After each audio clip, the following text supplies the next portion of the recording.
Today, it's my pleasure to be talking to Alexander Martin, a trans feminine person from Peoria, Illinois. I look forward to hearing her story and her insights. And the trans population in America is a vulnerable one that's ridiculed considerably by many. In a recent study published by the American Academy of Pediatrics, female adolescents who transitioned to male reported a rate of attempted suicide of 50.8%. Of adolescents who identified as not exclusively male or female, that's non-binary, that number was 41.8%.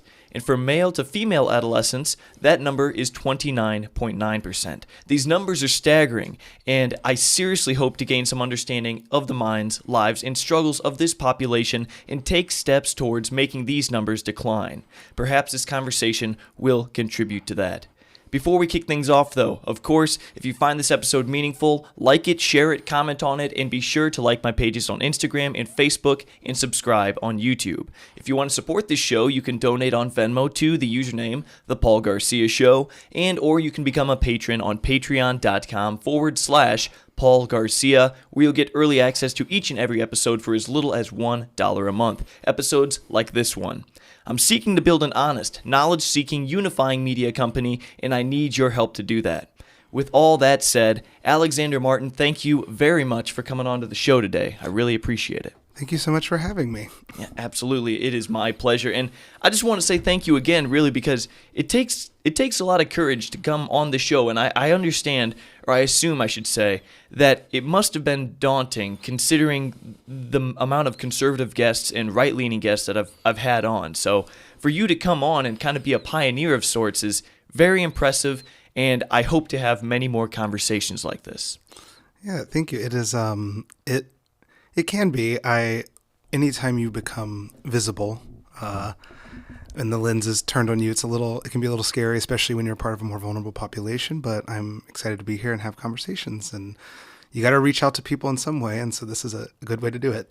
Awesome. Well, again, I respect you, and I sincerely appreciate it. And first things first, a lot of people who aren't familiar with the terminology in the trans community are going to wonder what I meant by trans feminine. So maybe you could explain what it means to be trans feminine, because that is correct. That's what you are.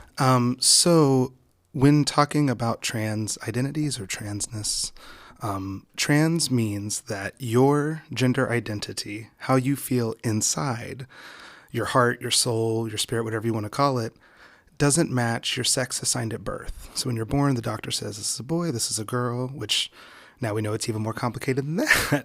But the doctor says that. And then if you grow up and your internal dialogue, who you are inside, doesn't match that, you are a person of a trans experience. Trans feminine, for me, is I identify more on the feminine side of things. I see myself femininely, identify myself through a feminine lens. I still occasionally use the term non-binary because I'm not a man or a woman. I am a trans non-binary person, but trans feminine gives the lens of how I see myself. It's all the terminology we use, all the words we use, it's not like you find this perfect label online and you're like, that's who I am. It doesn't really work that way. The words are just for language and communication. Therefore, you all. So saying I'm a trans feminine person, or I'm a non-binary trans feminine person, gives you a little bit of an insight into how I am. And anytime someone shares their identity with you that way, it's not that they are that word. It is that they are sharing something that lets you see their soul a little bit more, especially in ways where maybe your body doesn't match, or maybe you don't express yourself that way, but you're sharing a little bit of that insight. So by saying I'm trans feminine, I'm sharing a little bit of how I see myself with you or with whoever I'm talking to. It sounds very deep, really. It seems, I could see how that would be a vulnerable thing to tell someone. It's like, hey, this is who I am. Deeper than skin level, this is who I am, as far down as you can go. And it doesn't match what my body would tell you, I guess. I know I'm going to struggle throughout this conversation a little bit. Is what I'm saying making sense at all? Is it words used to describe the internal state, the deepest sense of self. Is that what this is? Yeah, that's a very good way to put it. It is a way to describe an experience that isn't always visual, because transness has nothing to do with how you look, how you dress. That can be a part of it. That can be part of gender expression, because expression is what you choose to share. But like your identity, who you are, you could live in the woods by yourself, never interact with another human, but you still have your identity of who you are inside. And that's why it can be so vulnerable, because you're sharing a part of your truth with somebody, and a truth that they may not see. And they'll tell you that it's not your truth. They'll tell you that they don't believe you. But at the end of the day, it doesn't matter, because it's how you feel. Like everyone, if you look inside and know who you are, you feel connected to that person. And you're never going to be able to fully express that to somebody else. Like, we're not telepathic. We can't read each other's minds, can't see each other's souls. But you can try to make that connection with people. And that's the same for anybody, for people outside of the trans community. There's parts of yourself that other folks don't see or don't always see. And maybe that hurts sometimes. Maybe you hide that part of yourself. But yeah, it's communicating something that is deep within you. Understood. Well put. And now I'm curious to learn about your story a little bit, if you don't mind. When did you first start to realize that your sense of self from a gender perspective wasn't the same as, I guess, your biological sex, if I'm putting it right? Yeah, so it's a ongoing journey. People kind of view coming out as this big, like, it's almost like a baby shower. Like, I found out this thing, this is who I am, and here it is, everybody. But in reality, you come out every day, not just to yourself, because it's a constant journey. Like, you learn things about yourself every day. And so not only to yourself, but also every time you're in a new space, a new environment, a new location, you're sharing part of yourself with those people, and you're coming out again. So it's an ongoing journey. But for me, from the time that I gained consciousness that I can remember, so like probably 3 is my earliest memories, I felt different. I didn't know what it was. As I got a little bit older, I thought, oh, maybe I'm gay. Like, maybe I heard that word and I was like, I think I'm experiencing that. Because when you're a kid, you're not necessarily thinking about, you start developing your gender identity around 3. That's like, if you follow like child psychology, it's around 3 years old, people start developing their concept of gender. Like, you'll hear kids start like using pronouns. I mean, everybody uses pronouns, but you'll hear them like stick to one, like, oh no, don't call me this, call me that. Or they'll start developing taste, developing what they like. It's around 3 years old. And for me, I just felt sort of at odds, and you don't have the words, you don't have the vocabulary, you're still learning how to talk, you don't know how to express. And so as I got older, I saw my first gay couple in person, and I was like, maybe that's it. I was like, that sounds right. Like, I was a kid, so I wasn't necessarily experiencing attraction, but I knew, I was like, something felt different. But then as I got older, like, I went to college, I went to West Virginia University, got my bachelor's in fine art, and my junior to senior year, I came out. I was like, I'm bisexual, I'm gay, I'm like, this is who I am. This must be it. And it felt good to share that part of myself, because I'm like, oh, I'm sharing who I'm attracted to or who I want to be romantic with. I can have that conversation, so I don't have to hide that anymore. And even though that felt good, it still didn't feel correct. Like, after sort of basking in that glow for a little bit of like, oh, I shared this part of myself, I'm free. I was like, there's something else going on. I moved to Peoria in about 2014 for graduate school. I got my master's in fine art at Bradley. And during that time, I started trying to be a little bit more vulnerable in my practice as an artist, steering more of myself. And I was really feeling at odds with masculinity. Like, I've never really fit in a masculine space. But I was still clinging to this identity of like, it's hard to say now, like, I'm a man or I'm a boy. Like, that feels right, I guess. But it was like, I was at odds with it and I couldn't understand why. And I was like, maybe I just don't fit in with other, like LGBTQ plus folk. Maybe I just don't fit in these spaces, in these gay spaces. And I started using the term queer to define myself, because I'm like, that's a little bit more encompassing. And no, you're going to have to explain what that means. There was a time not too long ago where you weren't supposed to say that word, and now it's an entire identity. Yeah, so like queer is now used. It was used as an insult because it means like odd or other. But now, like you can get a degree in queer studies. Queer is an umbrella term that encompasses a lot of different identities and a lot of different forms of expression and attraction and everything. It's a big umbrella word. A lot of people use it the way I use it, where it's like I didn't really know what I was experiencing, but it wasn't what other people around me were. So I was like, queer is a good catch-all. So if you hear someone using that, it's usually an umbrella term, again, to sort of share a little bit of their experience. Like, I think I'm going to misquote this, but Bell Hooks talks about queerness. And she says, queer, not as in who you're attracted to, although that's certainly part of it, but queer is in being at odds with everything around you. I know I'm misquoting that, but it is true. It's like with a queer experience, there's other people doing things and like celebrating things that you feel you're happy for them, but it doesn't feel like what you want. And you don't necessarily have the words you don't know what it is you're missing. Okay. It sounds like still a term for like still figuring it out type of thing. But yeah. Some people use it because they're still figuring it out. Some people use it because they don't like the idea of definitions. Just like how I said earlier, like, a word that gives you an insight into a little bit about them. A lot of people use that term queer to encompass something that's like, I don't really know how to talk about this, or I don't really need to, but just know that like I'm having this kind of experience and I want to share it with you a little bit. So that like that's why a lot of people use that term.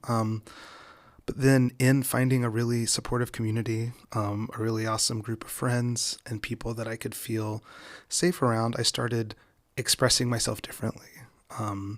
I started dressing the way I've always wanted to dress. I started doing the things I've wanted to do. I started doing drag. I perform as a drag queen. And I met a lot of trans feminine people and trans women through drag, and like of being nurtured by these strong women who had to go through a journey and are further along in their journey than I am. And like I felt safe in sharing more of that dialogue with my internal dialogue, and I felt safe celebrating that a little bit more. And so as I started expressing that, it felt more and more real. And then I think it was about 2019 going into 2020, had a little bit of a breakdown. I spent a few months crying. I was like, I must be a woman. Like that's what this feeling at odds has been. That's what this pool has been. It's like, I haven't quite fit in right anywhere. It's like, I must be a woman.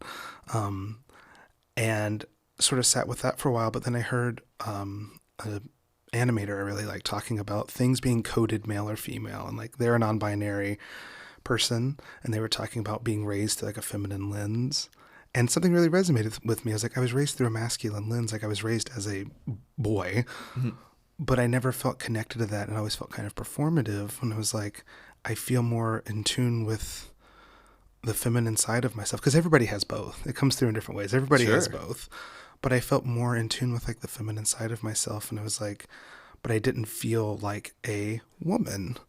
But I knew that what I felt inside did not match what people told me I was.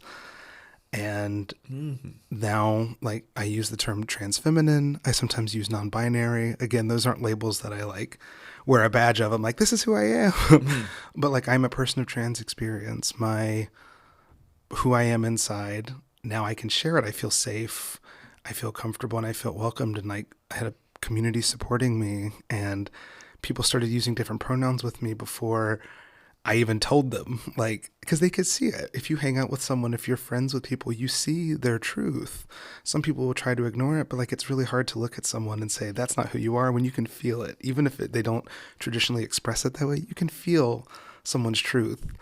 And my friends and my community were feeling that, and I felt safe enough to share that. And then I came out for the 15th time. But now it's like I feel like that at odds I had from growing up, that feeling of like not quite feeling right is gone now for the first time. And I'm almost 30. I'm 29. I'll be 30 this year. It's gone for the first time ever. And it's such a weird sensation. I'm like, oh, like, it's like my soul and my body have like met and matched. Oops. It's like they've lined up, and I'm like, like that's what it feels like to know who you are. And like that's going to grow and develop. and I'm going to grow and develop as a person. Like everybody grows and changes over time, but like I've done the foundation work. Like my house is built on solid ground, and now I get to start adding on to it. Wow. Wow. Okay. So that well spoken. So this happened, this big, like you said, the 15th coming out, but it seemed like a big coming out. One more time, when did that happen?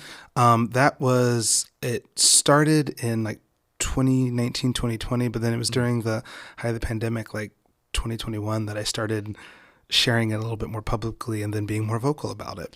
And to kind of roughly quote you, you said you definitely identify with the feminine side of your gender expression, I would say, but you feel like a woman. That's what you said. You said, I don't feel like a woman. Is that correct? You don't feel like a woman, but you feel much more comfortable expressing your gender in a feminine way. Yes. Like I have friends who are trans, but like within the binary, like I know trans men and trans women, and I'm more on the trans feminine side. Like I resonate, like a lot of my good friends are trans women. I connect with them in a way that I don't connect with other people because it's a very similar experience, but I don't feel completely at home in the mantle of woman, because that's a little bit different than my experience. And so that's why I use trans feminine. It's like I am in that realm, but the mantle or the title of woman doesn't quite fit my experience, or doesn't quite fit how I feel.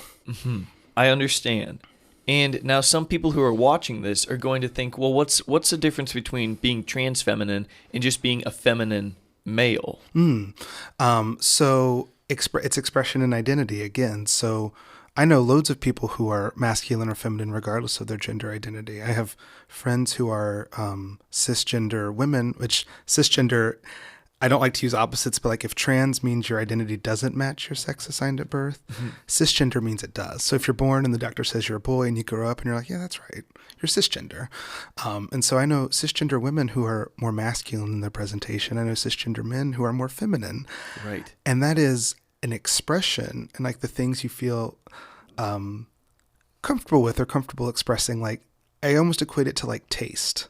Like there's certain things that, like to anybody listening, there's things that you would never wear. Like how many like women listening don't like skirts or dresses? How many men listening don't like a button up and a suit? Like there are certain conventions that are cultural, that are gendered, and some people feel comfortable or not comfortable with those, and they express that in different ways.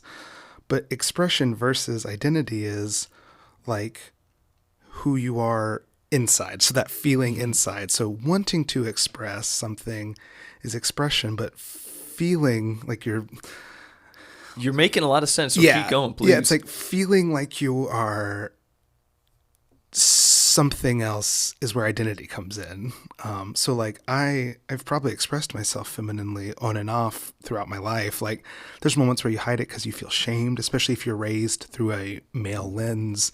You are afraid to like want to get your nails done. You're afraid to do these things. And when I was on my own, an adult, I started doing those things more, and it felt good. I was like, oh, this feels good. This is fun to express these things.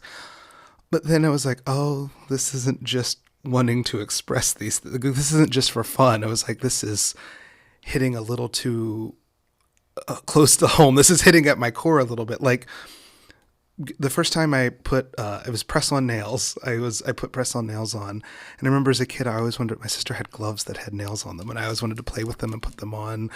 And I thought it was so much fun.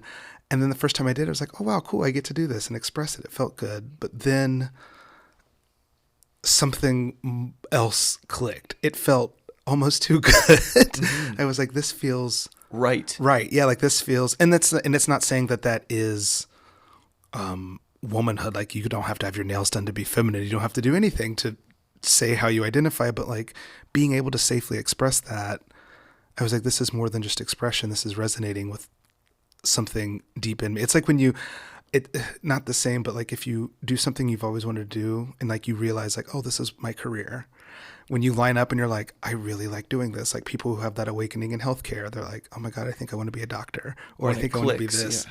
It's similar to that. There was a click that I was like, oh, this is more than just on the surface.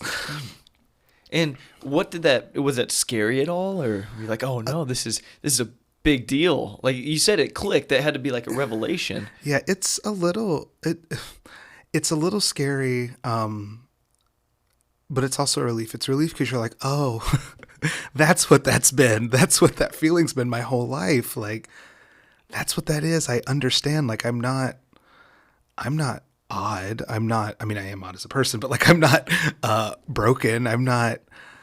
It's like I found because it's like I couldn't connect with some of the people around me. And I was like, why can't I? And then I started meeting other trans feminine folks. I started meeting trans women. And I was like, I'm really connected with you. Like, there's no introduction. It's like, boom. And I was like, I think this is my community. Like, this is who I am. Like, it's a relief because it answers a lot of unanswered questions. It is scary because like again, the vulnerable population. Like I'm in that, like as a Black trans feminine person, I'm in that really high murder statistic where like every time I go on a date, every time I'm out in public, like I'm always kind of looking over my shoulder a little bit because like I've lost members of my community to violence. And so like that part's scary, knowing that you are vulnerable, knowing that you are hated for reasons outside of your control can be a little bit scary. That's why I think a lot of folks will say, oh, this is just a social experiment, or you're just doing this for this. It's like I mean, I love who I am and I want to celebrate it, but like no one does this for fun. Who would sign up to be a part of a group that's murdered at an incredibly high rate and discriminated in many different ways? Exactly. It's like you do it because you have to feel whole. Okay. Well, okay, first of all, have you ever dealt with serious discrimination in your life? You know, you talked about some difficulties already, but it seemed like they were more within yourself, you know. Mm-hmm. Have you ever had people say, you know, mean things to you? Have you ever dealt with difficulties within your family, with them accepting you or anything like that? Yeah, I like throughout my whole life for different reasons. And it's weird being at an intersection. Like I am a Black person, I'm a trans feminine person. So like you get pushback for different reasons, and for different things. But like classic example, I was featured in the PJ Star in Peoria a few times. I do a lot of advocacy work and community work. Mm-hmm. And there's a couple articles written about me. And don't go to the comment section online. Don't ever look at the comments online. Dude, I mean, I get that all the time on my posts. People say some crazy things. I'm like, I'm done with this. Yeah, it's like I can't be, but I made the mistake of looking, and it's like people were talking about like, I can't believe we let that near children or look at it or what, like they're sick, they're this, because like I do education as well. And it's like, did I hear they're teaching? Like burn the witch, like all this crazy people get really heated, and I don't even know these people. Mm-hmm. I don't like you get it enough. It's like I don't pay attention to it now, but like crazy. Just it's weird that just existing happily causes a violent reaction in people, and so you get pushback like that. And then there's the traditional like it can be difficult to come out. Like how many times have I come out to my family now, and like coming out with with your sexuality is hard enough, but like eventually people come around because people understand romance and attraction a little bit more than they understand identity or themselves. And so like sharing with my family who I am, like I still get misgendered a lot. They don't, but like my immediate family, at least my mom and my brother, they're working on understanding it, and that's good. It's like it's all I can ask is to attempt to understand, and so they get the insight. They see you in a context like anybody's family. They're going to see you in the context they raised you. Like I'm sure anybody listening they're an adult, but their parents still view them as like their little kid. And so they treat you that way sometimes. It's like, yo, like I'm 30, like I'm filing my taxes. I have a house. Like, yeah. So I'm sure people like, it's kind of like that kind of pushback. Like my family's going to see me the way that I grew up with them, but I know in their heart of hearts, it makes sense. Like, the things I did as a kid, the things that I was uncomfortable with as a kid, like this makes sense. So it just takes them time. Did you say that your mom is doing her best to learn the terminology and address you appropriately? Yeah, my mom and my brother. grew up in West Virginia. I'm biracial. My mom's white. My dad was black. It was me, my brother, and my sister, raised by our single mom.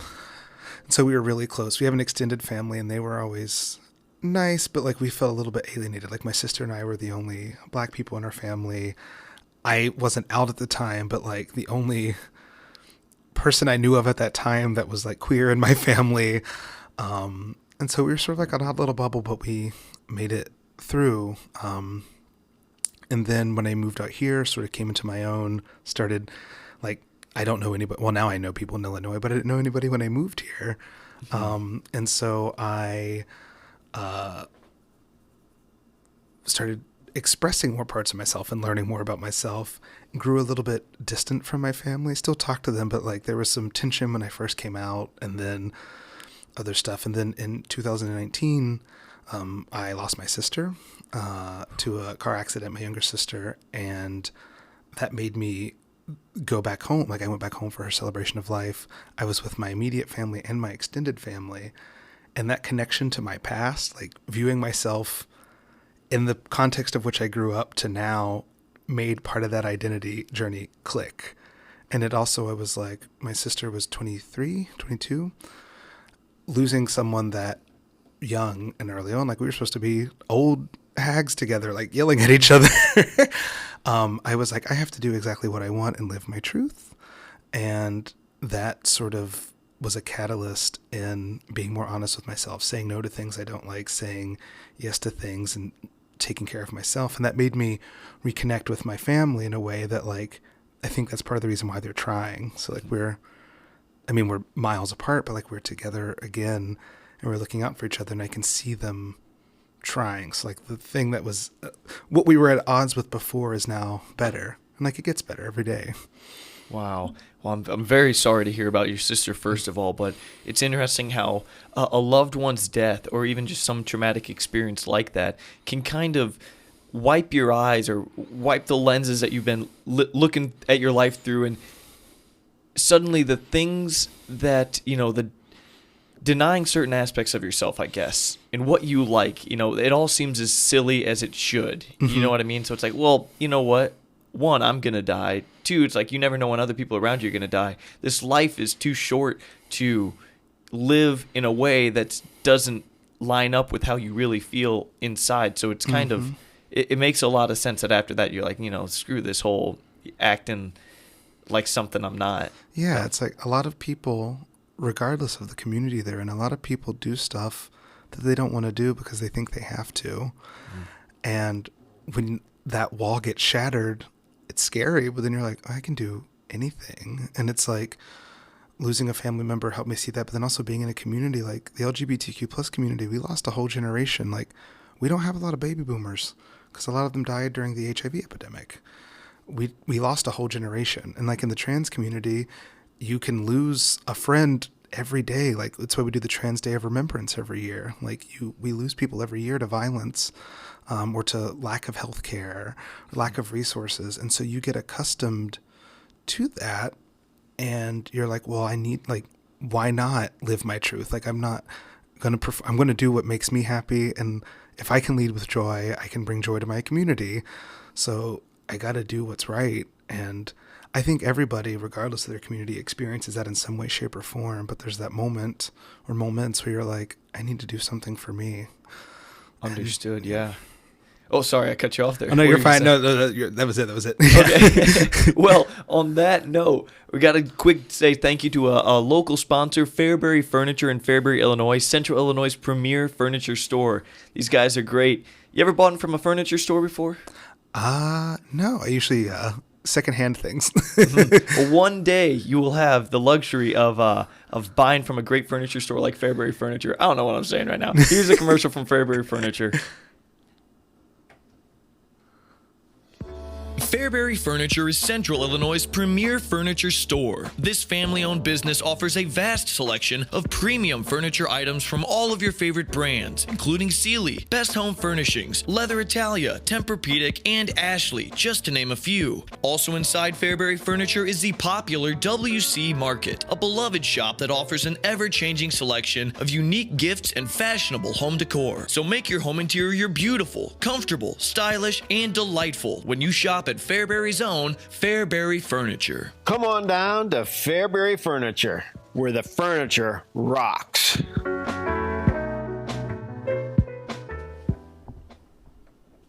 All right, that was Fairbury Furniture in Fairbury, Illinois, Central Illinois' premier furniture store. I'm here with Alexander, and I just wanted to ask you, kind of going back on something that we already talked about, those comments on the post made by the Journal-Star in Peoria that featured you, that you said there were people saying burn the witch type of thing, just really crazy stuff, and I want to gain some deep insight into how that made you feel. Thankfully, it happened later in my journey where I'm a little bit more comfortable with myself. I think if I was younger, that would make me feel not great. I mean, that's why you mentioned at the beginning of the episode, it's part of the reason suicide rates are so high. People share a very precious part of themselves with somebody. If someone comes out to you, that means they trust you enough to share a part of their truth, and they want you to see them for who they are because they love you. And if you do that and then you get made fun of or ridiculed or hurt, that messes you up. I thankfully have a really awesome community and a really awesome support system that I know I'm not crazy. And I know I'm loved. But also with age and experience, they're internet trolls. They have an opinion and they really want to have it heard. And it sucks. It's at the expense of other people. But regardless of what you do, people aren't going to like you. And I try my best to lead with kindness and lead with joy. And I'm just going to keep doing that. So was it water off a duck's back, I think is that saying? Just water off a duck's back. And speaking of water off a duck's back and dealing with trolls and really just dealing with hurtful comments, I want to ask about something that a lot of people suggest, and they say that gender dysphoria is a mental illness. And I know that you mentioned something in our emails about not to use the term transgender, if I remember correctly. Transgenderism. Transgenderism. Yeah. Okay.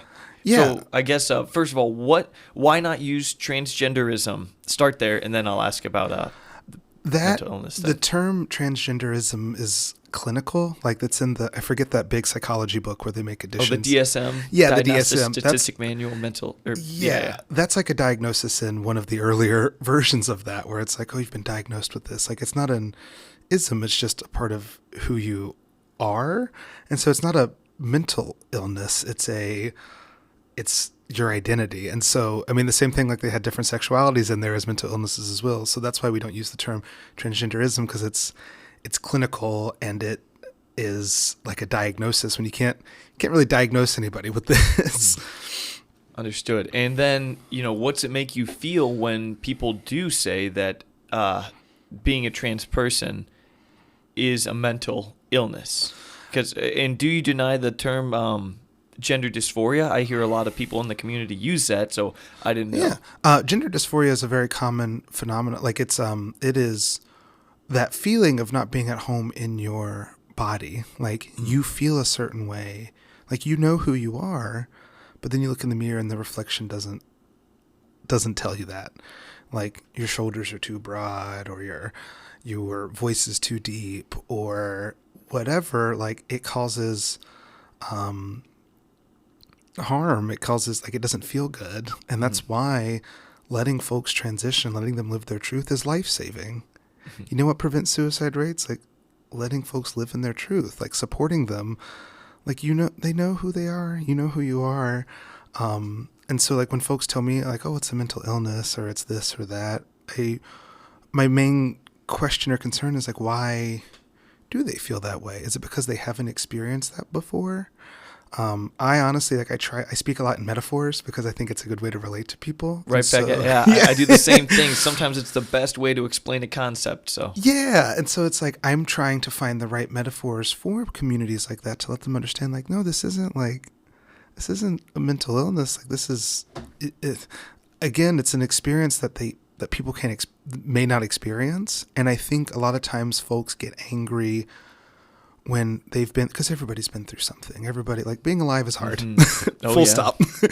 And everybody's been through something. And I think when people have an experience that other folks don't understand or can't have, they're like, well, that can't be real. That I don't agree with that. Like, that doesn't make any sense to me.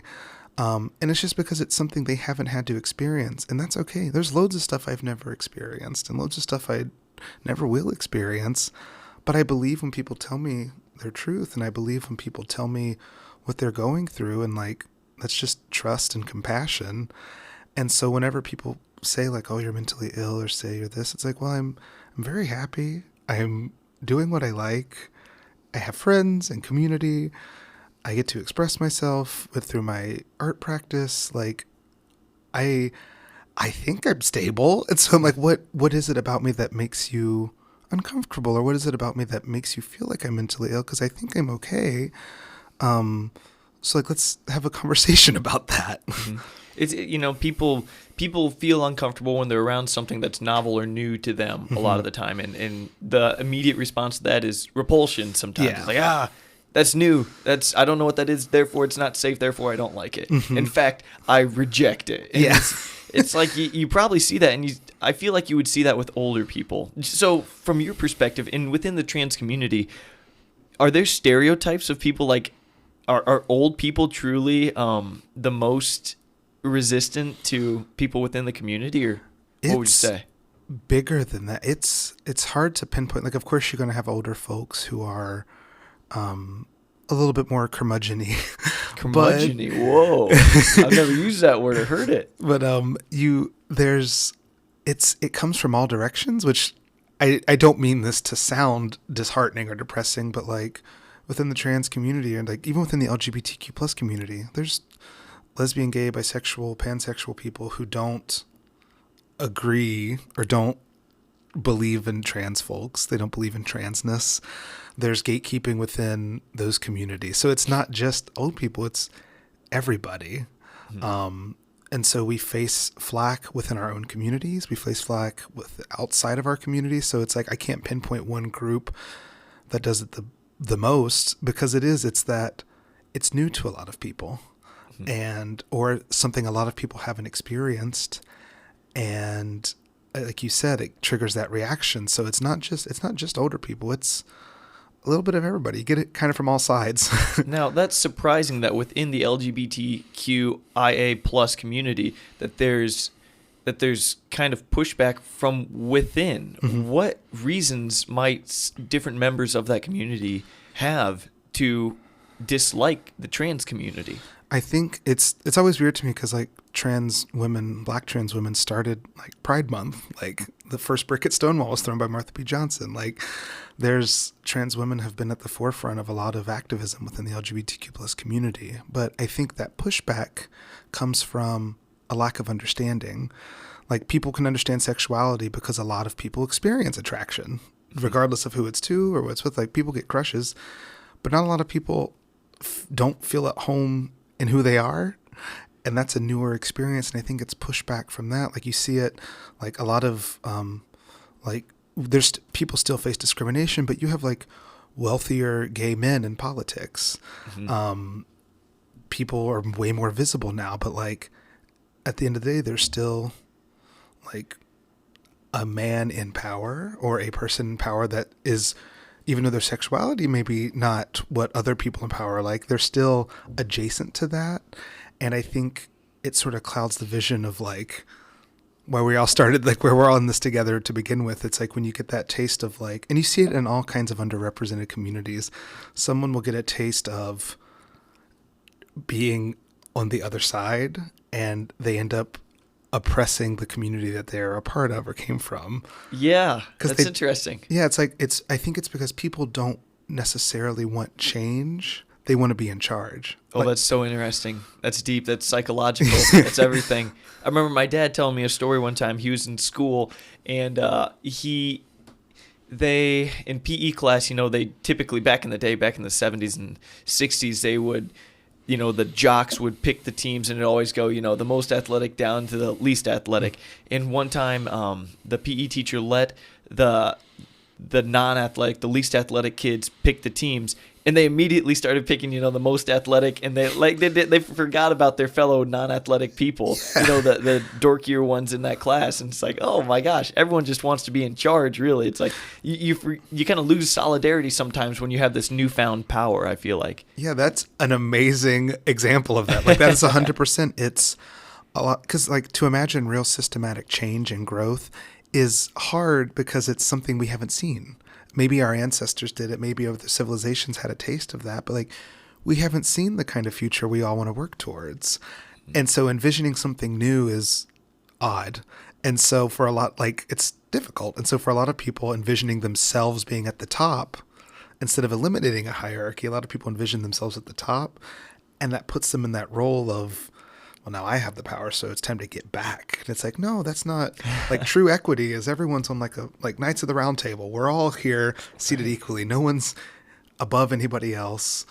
That's where the best kind of growth will happen. Right. Power is extremely intoxicating. So you gotta watch it. You gotta be prepared when you enter those positions, when you're a new politician, maybe, just like you were saying, you tend to turn your back on the discriminated against communities of which you came. Yeah. And it's very interesting. Yeah. And I want to ask about, you talked about let people transition you didn't say that, but let people express who they want, how they express themselves, how they want to be expressed, how they want to express themselves. Good heavens. And also let people transition if that is, the route that they want to take. There are tens of thousands of people that have detransitioned, though. Mm-hmm. So I would like to ask, what are your thoughts on people detransitioning? Is there a chance that maybe we affirm young people, especially, a little too quickly, and they take permanent steps and making changes? Or is it such a small issue maybe that it's maybe just exaggerated in the media or something? It is very exaggerated. I had a friend recently who just had their top surgery, and they've been very vocal about their journey. And they shared, it was I forget which institution. I'm not good at quoting textbooks. But they were like, they're talking about regret rates amongst operations. I forget, some 7 to 20% of people regret having a child. Some people regret having other things done. There was a 0.01% regret rate amongst folks who transitioned. It's the lowest out of not optional surgery, but what's the word? Surgery that you can choose to have amongst childbirth, amongst other medical things. There are higher regret rates than there are amongst the trans population. So it gets blown out of proportion when folks detransition. But there are plenty of ways, when someone lives in their truth, you don't have to get surgery. You don't have to take hormones. You don't have to do anything. Just, you could start living in that, this is who I am. Some folks do that because of things like dysphoria, they don't feel at home in their body, or they want their body to reflect who they are. Some folks don't. Every trans person is different. We're not a monolith. You can't talk to one trans person and get that whole insight because everybody's different. Right. That's true with every kind of different identity or groups of people, different nations of people. It's you can't clump them. You can't speak to the group as though it's one person and expect it to resonate with every single person. Yeah, everybody's different. Everybody's gender journey is different. And amongst youth, I think people sort of misconstrue what transitioning is like. Letting someone live in their truth is life-saving. Amongst youth, there's things like puberty blockers where those are completely reversible. It just holds off the development of secondary sex characteristics. So I was on a trans health panel, and we had a child psychiatrist who has kids who they come out again when they're 3. They're like, oh, I'm a boy and this is my name. The parents are like, cool. But as that kid starts approaching early like puberty, the psychiatrist is like, hey, I know this is like, I know you know who you are, but you're going to start learning about puberty at school. Your body's going to change in a way that you're not expecting. And so things like puberty blockers pause that. Later in life, like they can go off of them and secondary sex characteristics kick in whenever, like they can get off of them. And if they feel that that's not truth, but it holds off, it gives them the option so they don't have to go through the dysphoria of like, well, now I have hair in places I don't want hair. Now my voice is really deep. Now I'm really broad shouldered. Now I'm this, and I don't feel comfortable with that. It's gives them the time and space to make those decisions because kids know who they are. When you have a cisgender child who's straight, no one questions. People even project. They're like, I remember as a kid, my uncles being like, well, what girls do you have a crush on at school? And I was like, I would lie or make up something because that's like what they wanted to hear, I guess. But like, we project stuff on kids all the time, but kids know a lot. They are smart little humans. They just don't have as much experience as their parents or adults, but they know. Do you think, though, that maybe they should have to be past a certain age before taking their requests for, I don't know, hormones or puberty blockers to be taken seriously? Maybe I could see the puberty blockers. It's like, well, you have to listen to them before they hit puberty. But, you know, would you say that they have to be older than 7 or 8 years old before you start injecting hormones or anything just because they're asking? Because they are still pretty young. Yeah, I am not a doctor and endocrinologist, so I don't know the timeline, but I'm pretty sure there is an age limit just by a lot. Like it doesn't happen super young. Like that's what the puberty blockers are for, is it holds off stuff until they can start transitioning, but that happens a little bit later. It doesn't happen at a very, very young age. I don't know the actual age because I'm not a doctor. Right. But that happens a little bit later. So like they don't do things that can't be reversed with super young kids. Understood. Yeah. Okay, and I have a few more questions for you. Well, I have a lot more questions, but we got to take another commercial break. And here's a quick word from Ultra Physical Therapy in Lexington, Illinois. Great place, great people. They'll get you feeling better. Newsflash, no one likes being injured or being in pain. And if you're suffering from joint or muscle pain or recovering from a sports injury or a recent surgery, Ultra Physical Therapy in downtown Lexington, Illinois is here to help. They are a locally owned physical therapy company that can treat everyone from the star cheerleader to the farmer getting ready for harvest, to the professional office worker, to the grandmother who wants to be able to play with her grandchildren. The therapists at Ultra Physical Therapy have a combined 25 years of experience and are trained in cutting-edge interventions, including dry needling, blood flow restriction training, cupping, and the use of massage and joint manipulation. They are also skilled in developing exercise and rehabilitation programs to get you back to doing all the things that you love to do. So free yourself from those aches and pains that are slowing you down and give them a call at 309-365-2500 to schedule an appointment or just to ask questions. Come to Ultra Physical Therapy in Lexington and we'll keep you moving. That was Ultra Physical Therapy in Lexington, Illinois. Again, great place. You ever have to go to a physical therapist by chance, Alexander? No, but I went to school with a bunch of physical therapists. Were they nice people? Yeah. Of course they were, because they're all nice people. Okay. Okay, I want to ask, we're talking about, children and transitioning and things like that. And I didn't plan on asking this, actually, but just yesterday I had talked to a mom, and she knew that I was talking to you today, and she kind of wanted me to ask this question. She didn't outright say it, but I wanted to ask the question.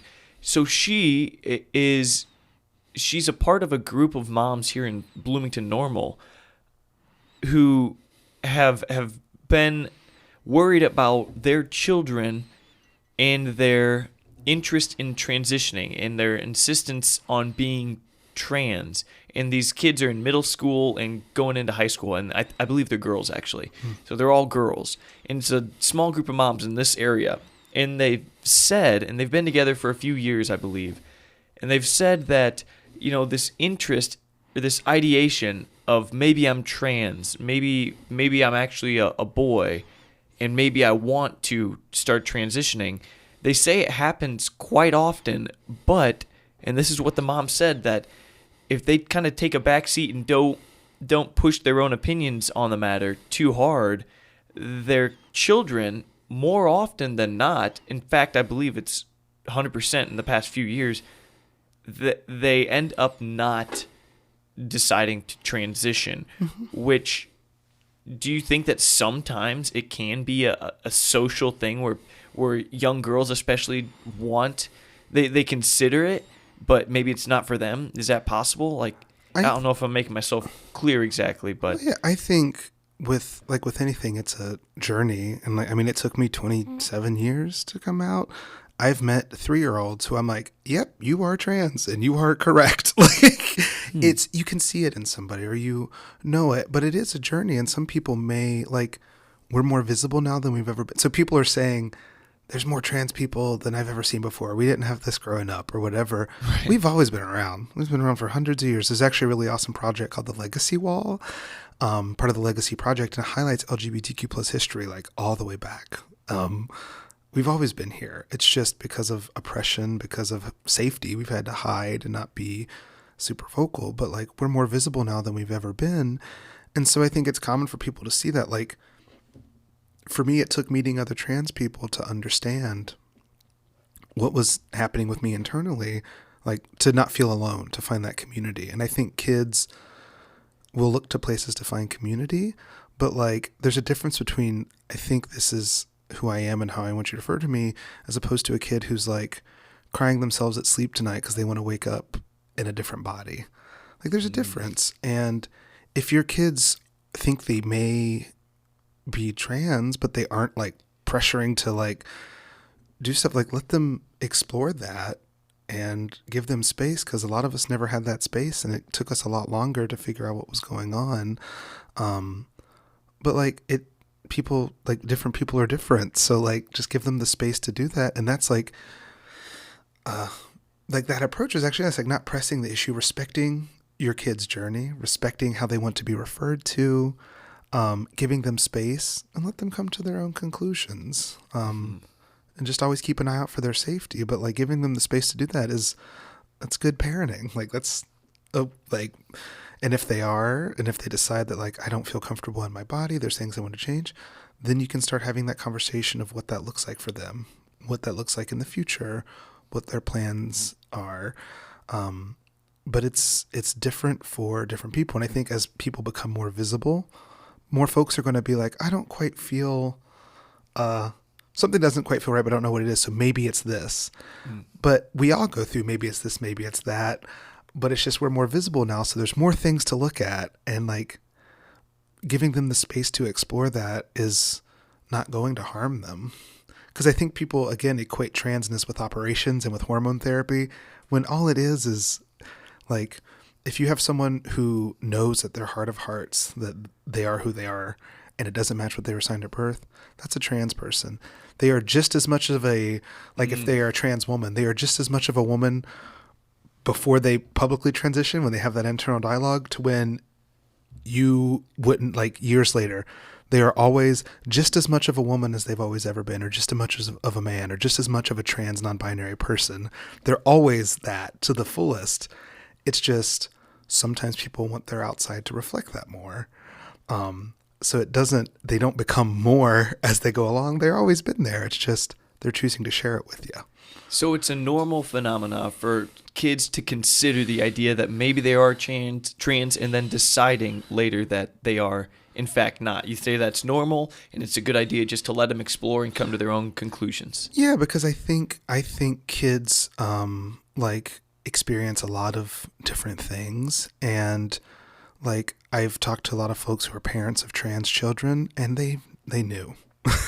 Sometimes it seems you just know, like on a deeper level, and maybe you're more in tune to that than people like me, but it seems like sometimes you just know, judging by signs that typical scientific measures wouldn't understand or acknowledge or something. Yeah, because it's like, it's not something, just like I can't scan your brain and say, this is why you identify as a man.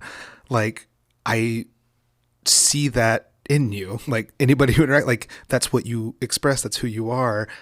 There's nothing I can do to prove that. I just believe it because that's what you share with me. And so a lot of people shift this conversation to trans people because our identity doesn't match what society said we were. But like, I don't do that to anybody who isn't trans. If someone tells me they are who they are, I'm like, cool. Like I see that. And like, especially with like, if you talk to parents of trans children, like they see it, like they know, they're like, yeah. Like hearing some of these psychiatrists talk, like when their parents bring in their kids, like, I think my kid is having some gender identity journeys and I would love to give them the space to explore that. Like I hear stories, it's like the parents pick that up sometimes before the kids even do. Yeah. Like, I mean, the kids know, but they don't necessarily have the language to express that. Very interesting. And let's see, what do I want to ask here? So you said sometimes you looked at a kid that was 3 and you said that I can tell you're trans. What about them? If you can even put it into words, because as we said, it kind of exceeds typical scientific measurements. Yeah, well, it's not like a psychic. Like I'm like Right. I know I could. It's not like Although sometimes that's valid. It's like, oh, something about like I know. Like there's weird little subconscious signals that your brain's receiving that are putting it together for you, and you don't exactly know why. Yeah, well, there are definitely, especially like there are adults where like I've been in public spaces and I call it like the eye contact, where like I'll be at like Michael's buying paint or something, and I make eye contact. I make eye contact with a person, and it's like a gentle head nod. It's like. It's like Right. we're in the family together. I know this. Wow. And so that happens a lot with adults where it's like, it's just, I don't know what it is. I don't know if it's spiritual. I don't know if it's like you feel safe around your own people. So maybe like maybe my brain's feeling safe around these other people that I meet. But like in the kids I've seen that like, I know, I don't know because I know because they shared it and they are living it. Like they tell me, and I'm like, oh yeah, but they don't, sometimes even if they don't know like that trans is a word, they'll share who they are. And I'm like, all right, like that's who you are. Like kids are really, really smart and really, really emotionally intelligent. They just don't have the same words we do. They don't know how to explain secondary versus primary emotion. They don't know how to explain these things, but they're feeling it. And like, they'll share it with you in their own way. So like through meeting parents of trans children, it's like when they introduce their kid, it's like, I see it because their kid's living it. Their kid is sharing that part of themselves. They're just sharing it in a way that's different than like I can come on here and say like, I'm a trans feminine non-binary person, but like I have 3 college degrees, like, so I can talk about these things in a more like academic sense, but like a kid doesn't have that same vocabulary, but they know something's up, Right. And they find ways to share it. And kids are extremely emotionally intelligent. Oh my gosh, yeah. I mean, I think that's almost something you lose as you get older sometimes, is at least in your ability to understand what someone is feeling without them telling you. Like kids all the time, they'll sit next to an adult that's not, at least they don't know that they're broadcasting how they're feeling. They'll just be like, why are you sad? And it's like, whoa, how'd you know that? It's like, as you're an adult, you look at other people that are sitting there acting in the exact same way you are, and you're sad, but you don't understand that they're sad because you're just not looking for it or something. And kids are just great at calling it out. Yeah, and it's like, I mean, again, I'm not a psychologist, but like I think kids learn to speak, but like they have to learn emotional cues. Like when you're a baby, that's why babies cry. They're like, I'm hungry, I'm tired, or I want to be burped or whatever, but you don't speak baby and I'm really mad about it. So I'm going to let you know loudly that something needs to change. Right. And so it's like kids pick up on emotional cues because that's how they communicate. That's how like I've seen kids talk to each other and it's like they're having like half conversations. I'm like, and it's because it's like there's some kind of emotional, intuitive thing. Like they're speaking their own language almost. That's fascinating. Yeah. That's really cool. And I've got a few more questions for you. We're going to really crescendo this conversation, but we have one more commercial break for the wonderful Dave's Supermarket in Fairbury, Illinois. You ever been to Dave's Supermarket or heard about it? I have not. Gosh darn it, these ads. All right, here's a word from the wonderful Dave's Supermarket.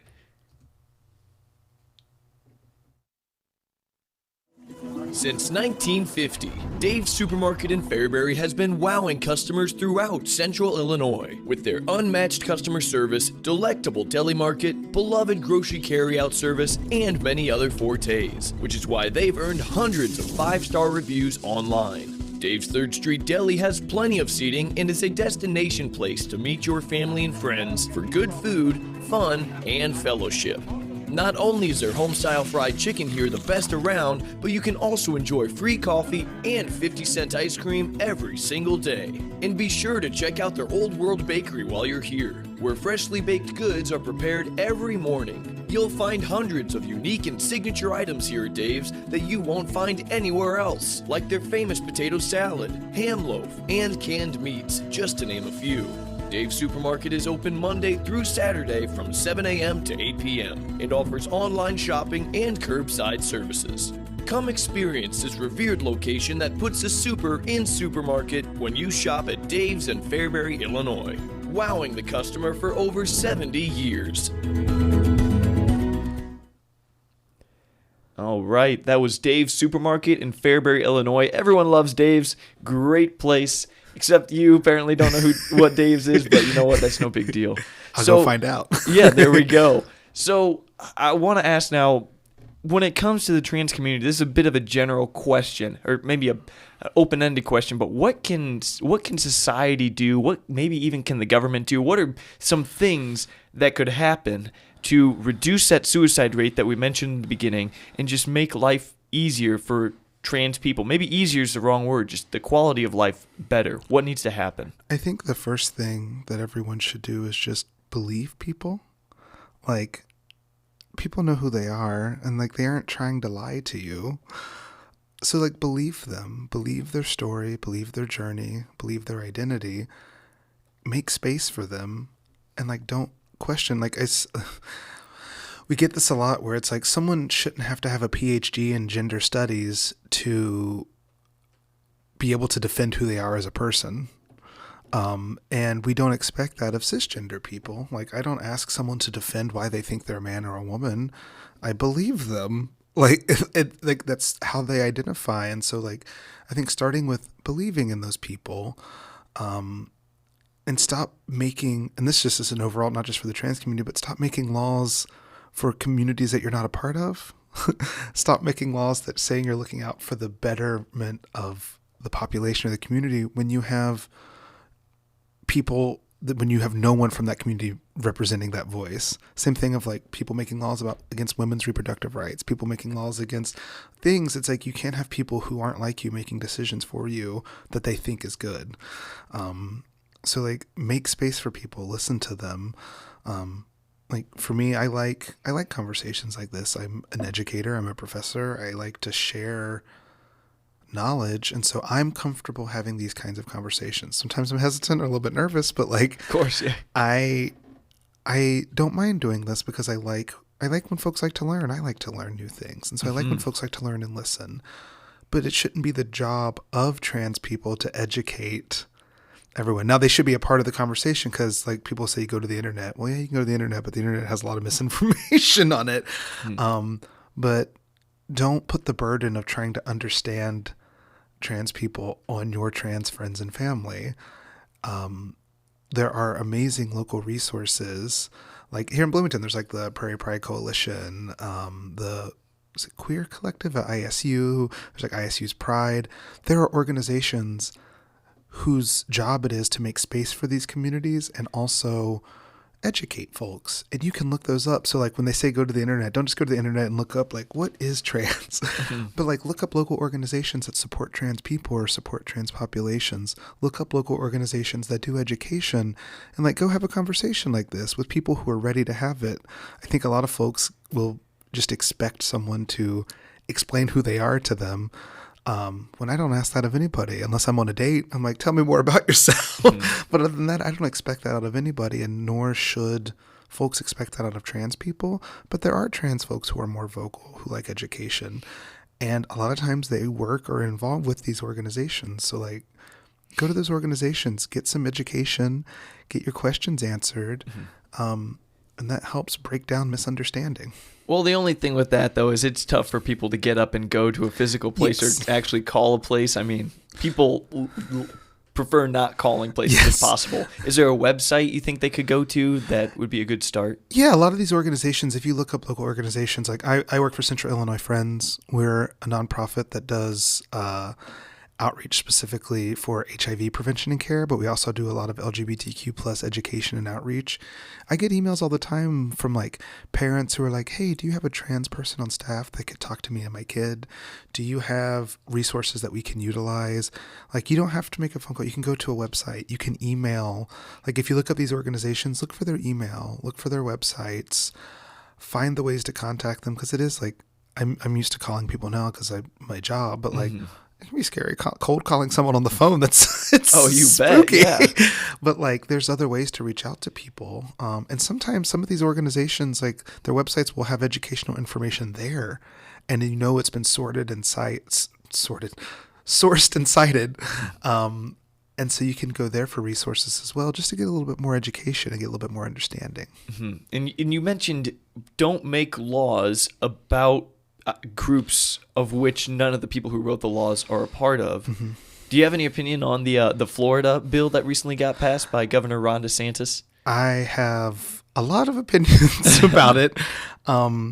It's just I get sad about things like that, because there's no one's voices are being heard or listened to, and like no one's being represented. And like, you need to have everybody at the table. Like, if your state has a large population of a certain group of people, someone from that population needs to be part of that conversation. And unfortunately, nationwide, a lot of times people aren't.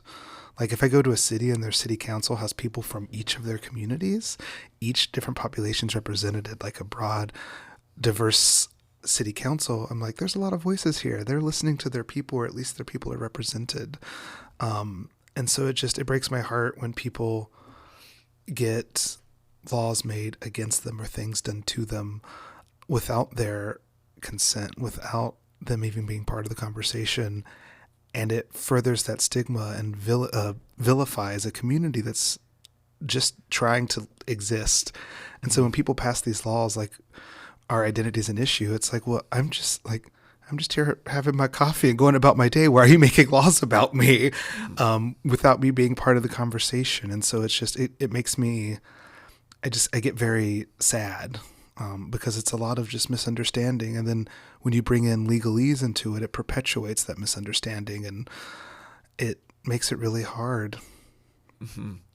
Well, when it comes to that Florida bill, though, the only reason I can't help but hear about it. Mm-hmm. And so I read the bill the other day, and I guess what it does generally is it makes secret keeping for educators about, children's sexual orientation or gender identity.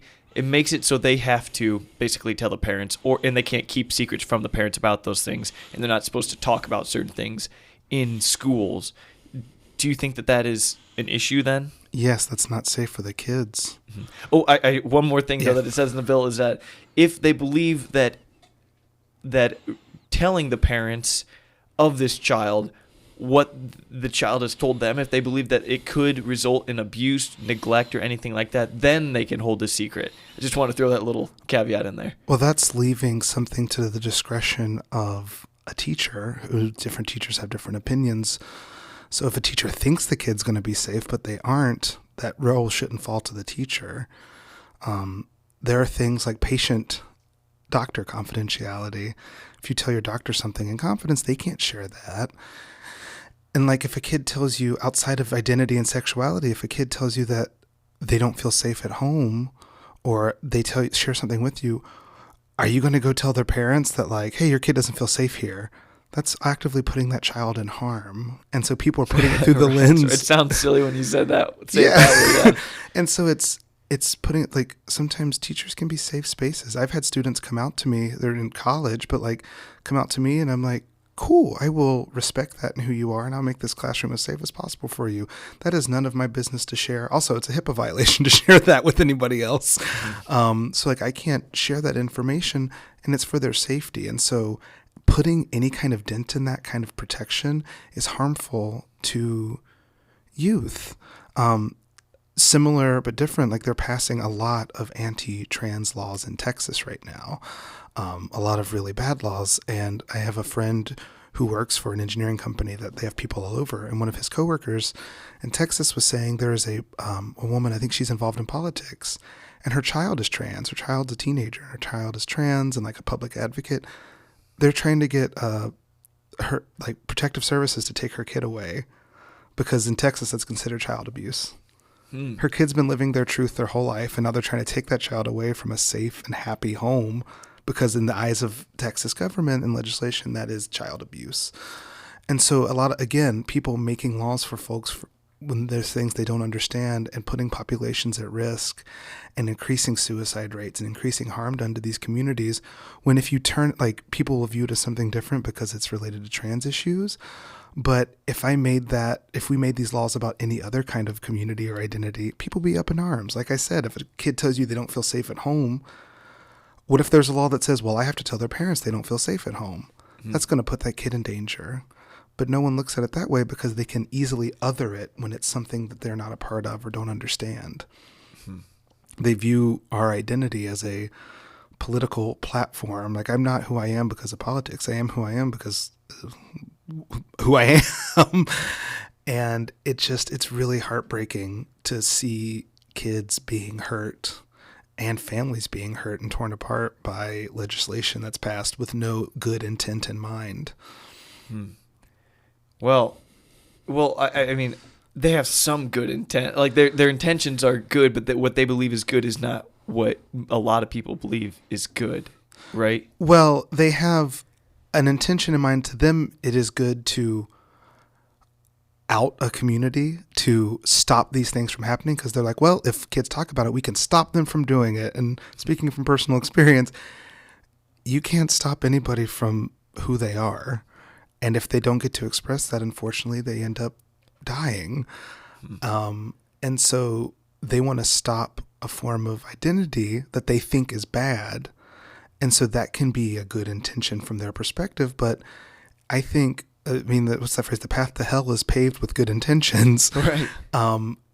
If you think it's good to put any kind of population at risk to further an idea, that's not good. You should approach with a humanitarian approach of what will keep people safe. And this isn't going to keep people safe. If you make decisions that harm a community, that's not providing safety. And so that should be your first thought, is who will this harm? And if it's zero, then cool. That's something we can consider doing. But if it harms an entire population, that raises questions. Understood. And you said that if you don't, these laws could wind up leading trans children to die, like you said. What exactly is it about being trans that if something doesn't go acknowledged can lead to these suicide rates that we see? Like what frame of thought or what belief manifests that leads to these suicidal ideation and suicide attempts and actual suicide? Imagine if when you were born, and if everyone said your name was Jim, and you're like, and you're going to do this, you're going to inherit the family's business of running the factory or something. And you're like, well, no, my name is not, like, I say, okay, I'm Jim and I want to inherit the factory. It's like, I don't want to do that. I want to do this other thing. And then everyone's saying, no, you want to do this. And your whole life, in your heart of hearts, what you want to do is denied and ignored or ridiculed every single day. You will never have a space where you can be yourself or do what you want. And you'll be stuck in something. You'll be stuck at that factory where you're miserable and not happy.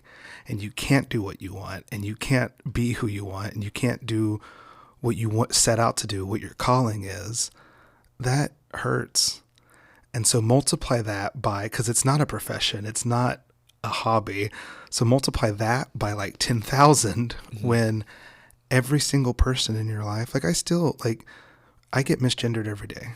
people make fun of me every day, and I'm fine. Like, I'm happy. I have a really awesome group that I have a support system. You must I'm be very tough. happy. Dang. Yeah, it's a burden that people carry, or like that fear of violence. Every time I leave my house, like, I'm ready to have to fight for my safety. And a lot of people don't carry that weight. So imagine carrying that fear of violence and fear of your own safety. No one believing you ever. People actively trying to harm you because they don't believe you and making you second guess yourself when you're a kid and you're in a very vulnerable phase where you already think the world's against you. Like, we've all been through puberty and teenagers. It's a hard time to be in, period. But then adding all of this, like, it's no wonder suicide rates are so high, because it feels there's no other option. It's like, I'm not happy. I can't be here in this. And so I just need to end it, and so that's where this comes from. Like, I have friends who've told me stories of, like, they would pray every night that they would wake up in the right body from the time they were like 4. They would wake up and they would pray every night that they were like, please let me wake up and be a girl. Please let me wake up and be a girl. 4-year-olds not sharing that with anybody, but crying themselves to sleep because they feel trapped. And then they grow up and people tell them they're a monster, that they need to be killed, that they need to be burned at the stake, that they're mentally ill, that they are a plague on society, that they aren't real, that they're liars. And they get that every day. And then people pass laws that's like, oh, well, I feel safe at school. My friends know, and I like my teacher. Well, now the teacher has to tell your parents. So now you're outed at home. So your home environment's not safe. Your school environment's not safe. You have no safe space that is your own that you can go to, and you feel cornered and trapped. There's not a lot of options. Mm-hmm. And I think that's why suicide rates are so high. So when you let people live in their truth, when you let people happily express themselves and celebrate themselves, you're saving their life. Wow. Alexander Martin, this has been an incredible conversation. You're extremely well versed in all things involving the trans community. It's really been an absolute pleasure talking to you today. And before we wrap things up, I don't know is there anything that you'd like to say before we sign off? Just thank you for having me, and to everyone listening, thanks for listening. If you felt during this conversation, if there's something pulling in you that's like, I don't believe it, or I don't feel comfortable with it, or any kind of tug that made you question something or feel angry, just do what we talked about earlier. Look up some local organizations, get a little bit of education from those organizations, and just believe those around you. Believe people's story and journey, and like, they'll be happier and you'll be happier. All right, there it is. Well, to everyone watching, thank you for watching and listening to The Paul Garcia Show. And if you like this episode, please subscribe on YouTube, like my page on Facebook, and maybe even follow me on Instagram. But most importantly, share this episode with your friends and family. Alexander, do you have Facebook? Probably not, because you didn't say no to everything. But I do have an Instagram. They can follow me at Xander9210, so XANDER 9210. I share my artwork and public advocacy work, so they can reach out there. There we go. And hey, if you get your people to share this episode, if you wouldn't mind, that would be wonderful. And everyone watching, be sure to share it as well. And if you'd like to support this show financially, of course, consider making a one-time donation on Venmo to username The Paul Garcia Show. And if you'd like to support this show and gain exclusive early access to episodes like this one, become a patron on patreon.com/Paul Garcia. Until next Sunday, I'm your host, Paul Garcia. God bless and have a great week. And Alexander, again, thank you for so bravely coming on and sharing your story, sharing your insights. It really was eye-opening and really educational and moving. Thank you so much for having me. Absolutely. My pleasure. All right. Boom.